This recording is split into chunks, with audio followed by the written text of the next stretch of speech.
अस्सलाम वालेकुम नाज़रीन, welcome to my YouTube channel. अच्छा नाज़रीन, आजकल साज़गार का बड़ा ज़िक्र हो रहा है। काफ़ी जो मेरे जानने वाले हैं उन्होंने मुझसे पूछा है कि साज़गार में क्या सीन है, यानी इतने अच्छे रिजल्ट्स आने के बाद भी साज़गार स्टक क्यों है? इसका आगे क्या इसका मतलब कि ट्रेड बनती है, क्या इन्वेस्टमेंट प्लान है इसका, हमें क्या इसमें करना चाहिए? तो आज का स्टॉक फिर साज़गार है। साज़गार में देखते हैं कि साज़गर क्या कर रहा है, क्या करने वाला है और क्या इसके साथ हो सकता है। ठीक है, ये इसकी परफॉर्मेंस हम देखते हैं एक साल में। ये इसने मार्केट को आउट परफॉर्म किया है। चंद स्टॉक्स में से है जिन्होंने इतना अच्छा मतलब कि एक साल में अपसाइड दिया है। अच्छा जी, ये इसकी अभी 1050 पे ऑलमोस्ट ट्रेड हो रहा है। ये इसका रेजिस्टेंस है। और इसकी आपने एक चीज़ देखनी है, पीई रेशो। ये लोएस्ट है अमंग ऑटो सेक्टर। ठीक है, ये एक इसमें प्लस चीज़ है। दूसरा जो इसका वाईटीडी चेंज है वो भी आप देख सकते हैं। फ्री फ्लोट 35% है, रीजनेबल है, गुड है, कोई इशू नहीं है। ये इसकी आप परफॉर्मेंस देखें। 21 में 1 रुपया, सवा 1 रुपया, फिर 1.95, फिर 16 रुपये, और अब 131 रुपये पिछले साल की इसकी ईपीएस है। और अब जो लास्ट क्वार्टर की ऑलमोस्ट 70 है इसकी। यानी आप देखेंगे कंटिन्यूसली इसने जो है ना अपना ईपीएस में ग्रोथ दी है, ट्मेंडस ग्रोथ दी है। तो कंपनी तो फिर ये जो सेल्स में आप देख रहे हैं, टॉप लाइन बॉटम लाइन दोनों में ग्रोथ है। लेकिन ये स्टॉक स्टॉक क्यों हुआ, ये हम रीजन जानने की कोशिश करेंगे कि इतनी अच्छी परफॉर्मेंस के बाद इधर आके एक लेवल पे रुक क्यों गया है। ठीक है। अच्छा जी, इससे पहले मैं ना आपको इसकी ईपीएस हमने सारी चीज़ें देख ली। एक इसकी ना जो इसका ब्रीफिंग दी है इन्होंने रिसेंटली, ये इनकी रिपोर्ट भी है। ये 30 को इन्होंने ना ब्रीफिंग दिया 2 दिन पहले, जिसमें वो डिफरेंट क्वेश्चन आंसर होते हैं और बताते हैं हमने क्या किया, क्या करने वाले हैं। उसमें काफ़ी इंटरेस्टिंग चीज़ें हैं जो हम डिस्कस करेंगे। जो इसमें ये देखें, वो तो रिकॉल उन्होंने अपनी परफॉर्मेंस की है, वो तो हम सब जानते हैं, मैंने डिस्कस कर लिया। इसमें कोई दो राय नहीं है कि कमाल परफॉर्मेंस है। डिविडेंड वाली साइड पे थोड़ा सा ये ना, डिविडेंड नहीं दे रहे। अगर 1,000 का शेयर है और 10 रुपये डिविडेंड है तो वो तो फिर 1% बनता है उसका। तो ये है कि वो डिविडेंड कम दे रहे हैं। उसकी रीज़न ये है कि जो कंपनी ग्रोथ में होती है वो फिर अपनी जो एक्सपेंशन है ना वो अपने इन रिजर्व से मीट कर लेती है अब जाए के अब देने के डिविडेंड। जिस तरह ईफर्ट है, फर्टिलाइजर में मजीद एक्सपेंशन नहीं हो सकती। वो जो प्लांट लग गया है उन्हें गैस मिल रही है, मजीद गैस ही नहीं है हमारे पास, तो वो फिर पे आउट कर देते हैं। उनमें पे आउट रेशियो अच्छी होती है। इस तरह पावर सेक्टर है, पावर सेक्टर में पावर जनरेशन में भी यही सीन है कि मजीद तो कॉन्ट्रैक्ट हो नहीं रहे, पहले वाले ख़त्म हो रहे हैं। तो वो जितनी उनकी जो इनकम होती है वो मोस्टली पे आउट कर देते हैं। ठीक है, इसमें पे आउट कम है क्योंकि ग्रोथ का आस्पेक्ट है। ये इन्होंने ये देखें 4.5 बिलियन का इन्होंने ये अपनी जो मैनुफैक्चरिंग फैसिलिटी है उसे इन्हांस किया है 4 व्हीलर की। ठीक है, उसमें इन्होंने जो पेंट की स्टोरेज, पेंट शॉप्स इंक्रीज की हैं, और जो इनका उसमें यूज़ होते हैं पार्ट्स उनकी स्टोरेज के लिए इन्होंने इन्हेंस किया है। प्रोडक्शन के बारे में मैं मेरे जब ये मैंने इनका पीएसएक्स पे नोटिस देखा था कि इन्हांस करने लगे हैं, तो मुझे ये था कि अपनी ये प्रोडक्शन इन्हांस करने के लिए, क्योंकि इनकी डिमांड बहुत ज़्यादा है, बुकिंग जितनी होती है, ये वह गाड़ी है जो बुकिंग पे मिल रही है, तो इनके पास डिमांड ज़्यादा है, पीछे इनकी प्रोडक्शन कम है, तो ये अपना जो यूनिट्स की प्रोडक्शन इंक्रीज करने के लिए कर रहे हैं। लेकिन ये चीज़ मैं जान के हैरान हुआ हूँ कि ये बता रहे हैं कि कंपनी की जो मैक्सिमम इसकी प्रोडक्शन की कैपेसिटी है वो 80 यूनिट पर डे है, और जो इस टाइम रेट चल रहा है 43 यूनिट पर डे, यानी ऑलमोस्ट ये 53%, 55%, यानी कि अपनी प्रोडक्टिविटी लेवल पे चल रहा है। तो अगेन ये थोड़ा सा कंसर्न वाली बात है कि अगर आपके पास इतनी अच्छी स्ट्रांग डिमांड है आपकी मार्केट में, तो आप प्रोडक्शन क्यों नहीं यूटिलाइज कर रहे। ये चीज़ थोड़ी कंसर्निंग थी। अच्छा, दूसरा जो इसे मेन चैलेंज आ रहा है वो आगे BYD की तरफ से आना है, क्योंकि BYD को कहते हैं कि ये टेस्ला किलर है। टेस्ला को उसने चैलेंज किया है, और ये तो हैवल है, तो ये हैवल किलर ना बन जाए, क्योंकि जो स्पेसिफिकेशन वो दे रहा है, जिस तरह उसकी मार्केट है, इसने चैलेंज इसे करना है। और ये क्वेश्चन जब उनसे पूछा गया तो उन्होंने बड़ा स्मार्टली आंसर दिया है, ये साजगार की मैनेजमेंट ने। उन्होंने कहा कि introduction of BYD will solidify Chinese dominance in market. यानी कि वो कह रहे हैं कि अपने ये जो इनका कंपटीशन था उसे इन्होंने चाइनीज मार्केट से रिलेट कर दिया कि हमारा हैवल भी चाइनीज है, वो ग्रेट वॉल मोटर का, और ये BYD बिल्ड योर ड्रीम्स, यानी कि चाइनीज ब्रांड की जो मार्केट है ना वो बन रही है। ये इन्होंने स्मार्टली आंसर दिया है, बजाय कि वो कहते हैं कि जी वाकई हमें चैलेंज है, हमें खतरा है इसे। ये उन्होंने नई बात की।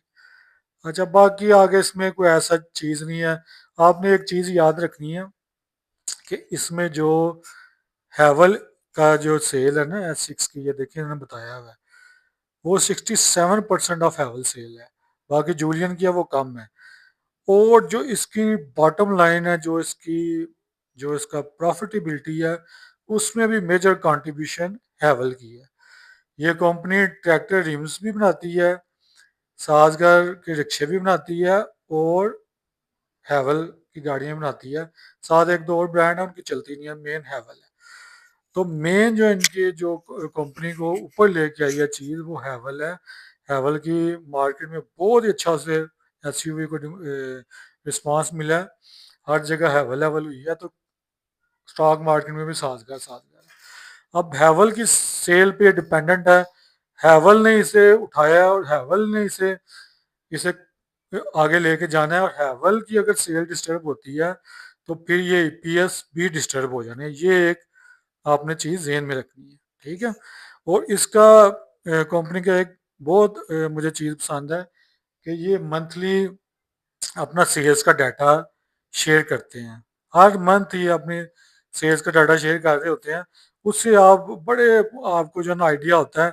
मैंने इसके जो पिछला क्वार्टर, ये रिसेंटली इसका रिजल्ट आया, मैंने सेल्स की बेस पे ही इसकी EPS रिजल्ट से पहले मैंने निकाल ली थी कि इसकी कितनी, और ऑलमोस्ट वही आई है। वो आपको भी मैं बता देता हूँ, अगर आप निकालना चाहें तो जितने परसेंट सेल में इनका इंक्रीज आया पिछले पीरियड से, फर्स्ट क्वार्टर से, सॉरी जिस क्वार्टर से भी आप कंपैरिजन कर रहे हैं, इसका मैंने फर्स्ट का और सेकंड का और फिर थर्ड की सेल के साथ जो है ना, ये जो थर्ड क्वार्टर है, इसकी सेल्स की मैंने प्रीवियस क्वार्टर से कंपैरिजन किया। जितने परसेंट सेल में इंक्रीज आया, उतना ही मैंने EPS में इंक्रीज प्रिडिक्ट किया, और उतना ही एग्जैक्टली हुआ है। तो यानी ये आपको, अगर आपके पास ये स्टॉक है, तो आपको वो हर माह जो है ना वो डाटा शेयर करते हैं, और आपको पता चल रहा होता है ये कंपनी की डायरेक्शन क्या है। बैलेंस शीट इसकी क्लीन है, कोई इसमें फाइनेंस चार्जेस कोई लटन पटन नहीं है, क्लीन है बिल्कुल, क्यों कंपनी भी नहीं है। बड़ा इनके जो है ना ट्रांसपेरेंट चीज़ें हैं सारी। अच्छा, ये आप डाटा देखें, ये मैंने क्वार्टरली इनकी जो निकाली है 3 व्हीलर की और 4 व्हीलर की। अच्छा, 3 में भी राइज आ रहा है और 4 में भी आ रहा है, लेकिन मेन जो 4 व्हीलर है ना, वो इसकी प्रॉफिटेबिलिटी में कंट्रीब्यूट करती है। मेन आपने जो आपका पॉइंट ऑफ कंसर्न होना चाहिए वो 4 व्हीलर होना चाहिए। अच्छा, 4 व्हीलर की आप देखें, जितनी प्रोडक्शन है उतनी सेल है पिछले तमाम क्वार्टर से। आप पिछले तमाम मंथली भी और क्वार्टरली भी आप देखें।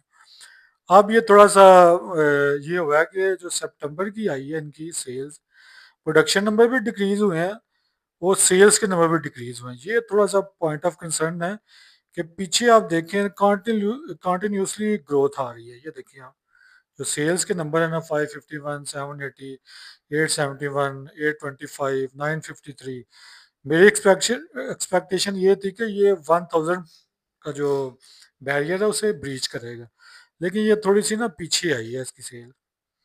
ये थोड़ा सा आपने देखना है। ये सेल्स के नंबर है, ये अक्टूबर के भी आ गए हैं। ये अक्टूबर के शायद अपडेट प्रॉपरली नहीं हुए, लेकिन आप वो देख लें, उसमें PSX की वेबसाइट पे आपको ये नंबर्स आपको मिल जाएंगे। अच्छा जी, ये मैं ना थोड़ा सा इनका फिर आपको बताया कि स्ट्रेंथ क्या है और वीकनेस क्या है। स्पेलिंग शायद इसके गलत हो गए स्ट्रेंथ के। अच्छा जी, हैवल के जो है हैवल की हाई डिमांड है, इसमें कोई शक नहीं है। एसयूवी में वो डोमिनेट कर रही है, खासकर जो उसकी जो वेरिएंट हाइब्रिड है।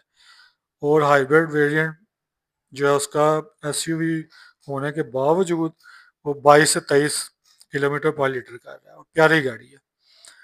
अभी डिमांड में है, डिमांड में अभी बड़ी अच्छी है। लेकिन आपने एक चीज़ याद रखनी है कि कोई भी जो हर एक का एक अरूज होता है, फिर बाद में कंसोलिडेट होता है, फिर जवाल होता है। आपने स्पोर्टेज देखी होगी, जब स्पोर्टेज आई थी तो उसकी मार्केट में ऐसे ही रिस्पांस था, और अब उसकी सेल्स काफ़ी स्लो हो गई हैं। अब उन्होंने आगे जो है ना उसका ईवी वेरिएंट इंट्रोड्यूस कराया। और वो जो किया मोटर्स है वो वैसे तो मार्केट में उनका डायरेक्ट रजिस्टर्ड नहीं है स्टॉक मार्केट में, लेकिन जो लकी ग्रुप है, लक, वो उसे होल्ड करता है। ठीक है, तो उसकी सेल आप उस कॉन्टेक्स्ट में भी देख सकते हैं।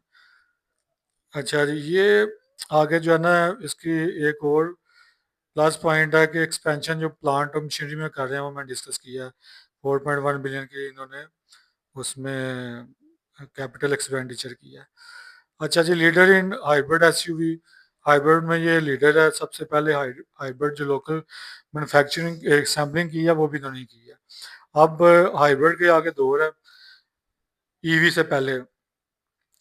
तो उसमें जो आपने देखा है कि इंडस मोटर ने जो टोटा को पाकिस्तान में करते हैं असेंबल, उन्होंने भी टोटा करोला क्रॉस की है लॉन्च, और उसको बड़ा अच्छा मार्केट ने रिस्पांस दिया है।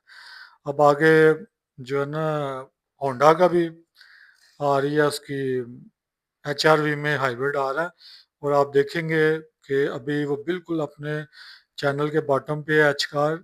उससे जब जो ही न्यूज़ आनी है तो इंशाल्लाह उसमें भी अपसाइड आएगा प्राइस में। वो काफ़ी देर से उसी रेंज में स्टक हुई है।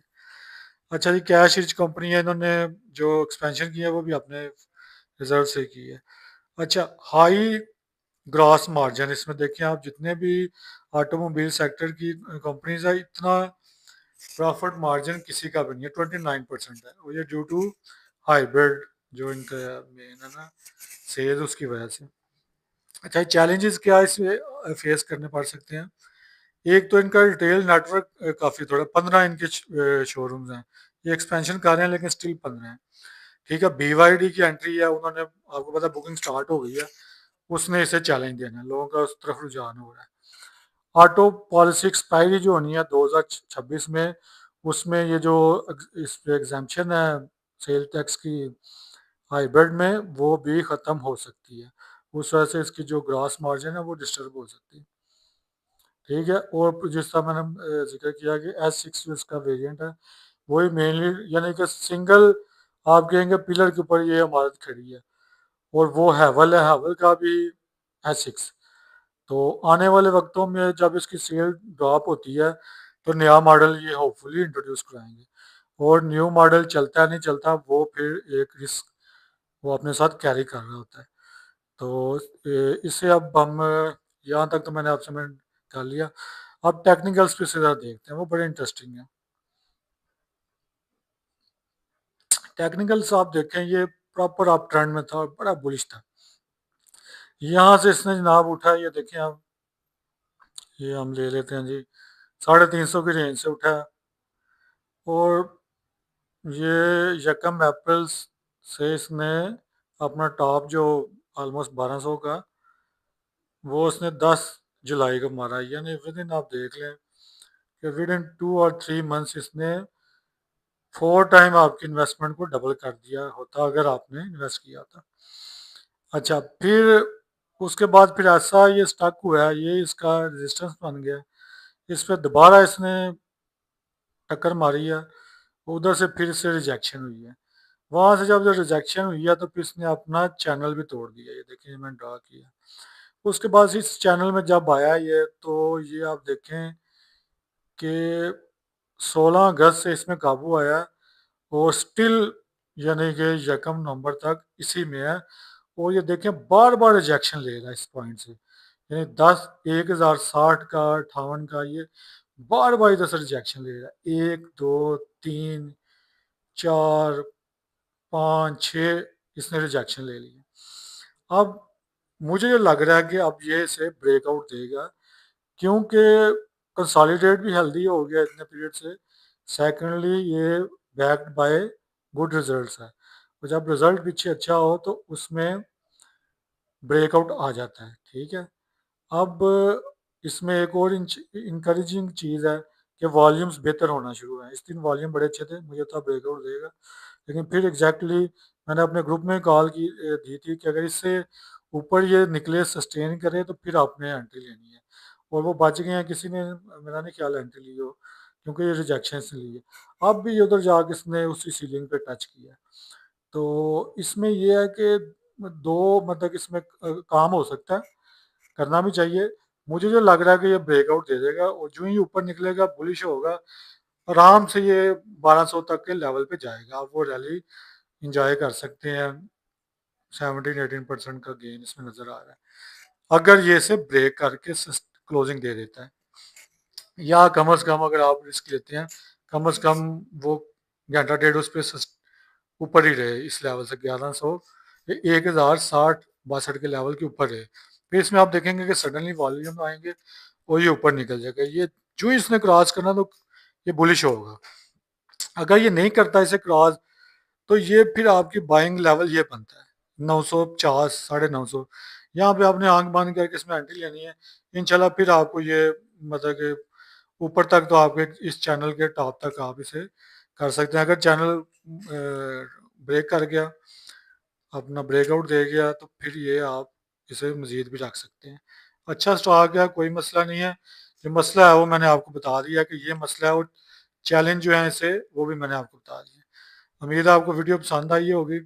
कोई भी मज़ीद आप क्वेश्चन क्यूरीज करना चाहते हैं तो कमेंट बॉक्स में ज़रूर कीजिएगा। वीडियो पसंद आई तो लाइक कीजिएगा। ठीक है, that's all from my side. अल्लाह हाफ़िज़।